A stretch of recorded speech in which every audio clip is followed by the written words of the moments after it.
Hi, Papu. Hi. So let's see. You have to tell me which floats and which sinks. Aita? Yeah. Will it float or sink? It will float, I think. Is it? We'll see. Oh yeah, it's floating. ಯಾಕೆ float ಆಗ್ತಿದೆ ಅದು? ಏನದು? Because flower ಅಲ್ವಾ? Yeah. So flower ತುಂಬಾ light white, ಅದಕ್ಕೆ ಅದು it will just See. Float. See. Yeah, even that one. Yeah. Now we'll see. We'll see this. This will float or sink?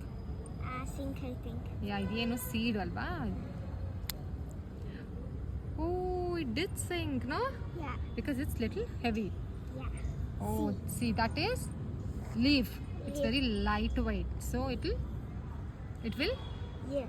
It will float. float. ಇದು ಹಾಕು. It's Put this. it will sink.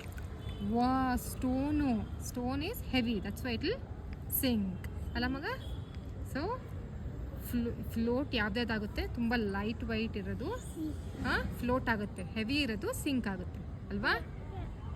Heavy opposite ಏನು? Light ಅಲ್ವಾ? Right. Yeah. And float opposite sink. Okay. So ಮಕ್ಕಳಿಗೆ ಈ ಥರ unique ವೇಲಿ ಹೇಳ್ಕೊಡೋದ್ರಿಂದ ಅವರಿಗೆ ತುಂಬ ಚೆನ್ನಾಗಿ ನೆನಪು ಇರುತ್ತೆ. ಸೊ ಎಂಜಾಯ್ ಮಾಡ್ತಾರೆ. ನೀವು ಟ್ರೈ ಮಾಡಿ. ಓಕೆ, ಬಾಯ್.